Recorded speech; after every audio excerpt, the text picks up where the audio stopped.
پیارے بچوں، انایا ایک بہت پیاری اور خوبصورت لڑکی تھی۔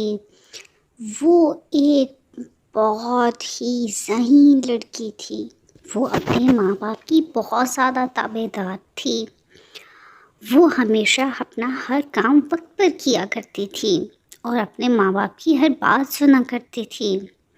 پیارے بچوں، انایا اپنے ماں باپ کی اکلوتی اولاد تھی۔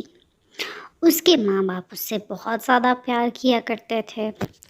وہ بالکل اسلامی ماحول میں پلی بڑھی تھی اور وہ نماز روزہ بھی وقت پر کیا کرتی تھی۔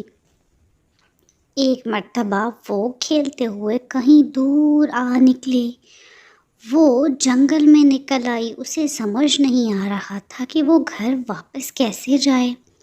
اس نے کافی تلاش کیا مگر راستہ نہ ملا۔ اچانک اس نے دیکھا کہ ایک کوا وہاں پر خون آلود بیٹھا ہے اور وہ باتیں کر رہا ہے۔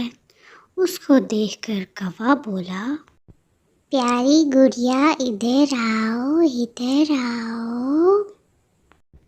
وہ گھبرا گئی اور فوراً وہاں سے بھاگنے لگی۔ وہ اپنی طرف سے تیز تیز چلتی جا رہی تھی۔ اچانک اس نے دیکھا کہ اس کی ہم شکل ایک لڑکی نمودار ہوئی اور وہ کوا تو وہاں سے غائب ہو گیا۔ اب یہ لڑکی تو بہت گھبرائی ہوئی تھی۔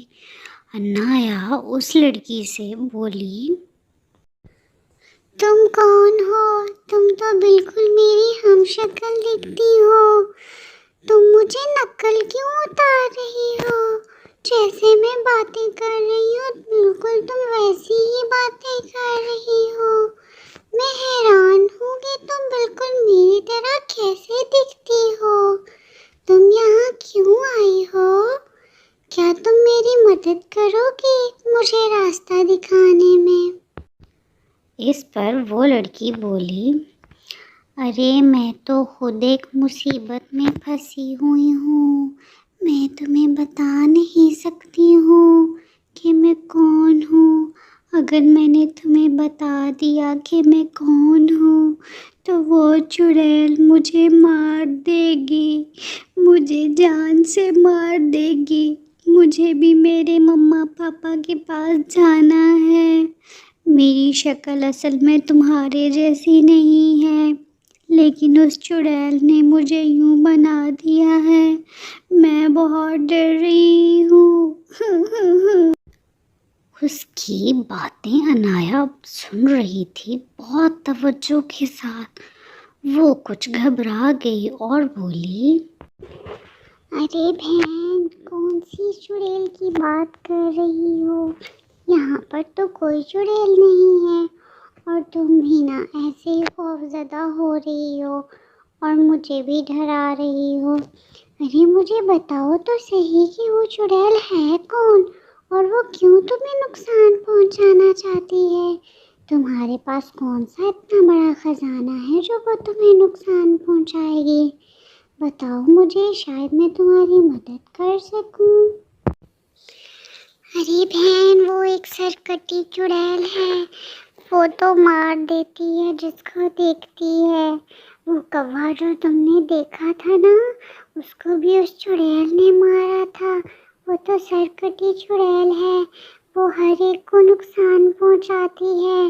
تم چلی جاؤ، تم چلی جاؤ، وہ تمہیں بھی مار دے گی۔ وہ مجھے بھی مار دینا چاہتی ہے، لیکن میں نہیں جانتی وہ ایسا کیوں کر رہی ہے۔ تم یہاں سے فوراً چلی جاؤ ورنہ تمہیں بہت بڑا نقصان اٹھانا پڑے گا۔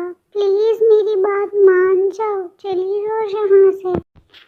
اس کی باتیں سن کر انایا بولی، نہیں پیاری بہن، میں تمہیں اکیلا چھوڑ کر ہرگز یہاں سے نہیں جاؤں گی۔ میں تمہاری ضرور مدد کروں گی۔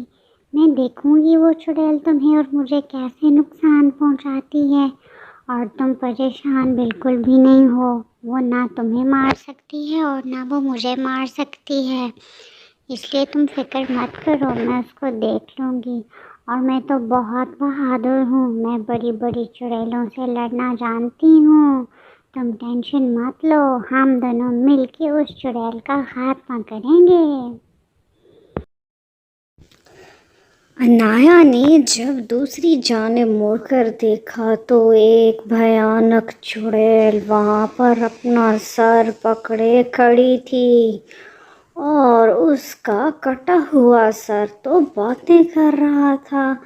پھر اچانک ہی اس کے ہاتھ سے وہ سر غائب ہو گیا، اور چڑیل نے زور زور سے ہنسنا شروع کر دیا، اور وہ انایا سے باتیں کرتی جا رہی تھی۔ چڑیل بولی، ہے لڑکی، کب تک مجھ سے بھاگ کے جاؤ گی؟ ایک نہ ایک دن تو پکڑی جاؤ گی، اور جو بچہ یہاں پر آتا ہے وہ واپس نہیں جاتا ہے، میں اس کو پکڑ لیتی ہوں، ایسے ہی میں تمہیں بھی پکڑ لوں گی اور میں تمہیں کھا جاؤں گی۔ ہا ہا ہا ہا ہا ہا ہا ہا ہا ہا۔ انایا بہت زیادہ گھبرا گئی تھی۔ اس نے تیز تیز وہاں سے چلنا شروع کر دیا، اور جب وہ وہاں سے کافی دور نکل آئی تو اس نے دیکھا کہ وہی کوا اب ایک جگہ پر سامنے پھر سے بیٹھا ہے۔ اس کو دیکھ کر کوا بولا، پیاری گڑیا، میں تمہاری مدد ضرور کروں گا، تم ایسا کرو، فقط اتنا سوچ لو کہ تمہارے دادا نے تمہیں کیا بتایا تھا۔ تب اس کو یاد آیا کہ جب وہ اپنے گھر پہ تھی تو اس کے دادا نے اسے کوئی بات بتائی تھی۔ دادا جان کے الفاظ اس کے کانوں میں گونج رہے تھے۔ پیاری بیٹی، ہمیں اکیلے سفر نہیں کرنا چاہیے، تم ابھی بہت چھوٹی ہو، اور جب تمہیں کوئی بھوت پریت نظر آئے تو آیت الکرسی اور درود شریف پڑھ لینا۔ انایا ابھی کوے سے باتیں کر ہی رہی تھی کہ وہ چڑیل ہاتھ میں اتنا بڑا چھرا اٹھائے اوپر سے پہنچ گئی۔ اس کو تو دیکھتے ہی کوے کے اوزان خطا ہو گئے، اور کوا وہاں سے فوراً بھاگ گیا۔ اب چڑیل وہاں کھڑی تھی، وہ انایا کو مارنے کے لیے بھرپور تیار تھی۔ اب انایا نے آیت الکرسی پڑھنا شروع کر دی۔ آیت الکرسی کے مکمل ہوتے ہی وہ چڑیل وہاں سے غائب ہو گئی، اور اب دوبارہ وہ کوا وہاں پر آ گیا۔ اس نے انایا کو کہا کہ وہ اس کو اس کے گھر چھوڑ کے آنے میں اس کی مدد کرے گا۔ اس طرح انایا کوے کی مدد سے اپنے گھر بہت جلد اپنے دادا کے پاس پہنچ گئی۔ گھر جا کر اس نے دادا کو تمام واقعہ سنا دیا۔ اس کے دادا نے اسے کہا کہ اگر تمہیں کوئی بھی مشکل آئے تو تم یہی وظیفہ پھر پڑھنا، اور اس کے دادا نے اسے سمجھایا کہ کبھی بھی گھر سے بتائے بغیر باہر نہیں جانا۔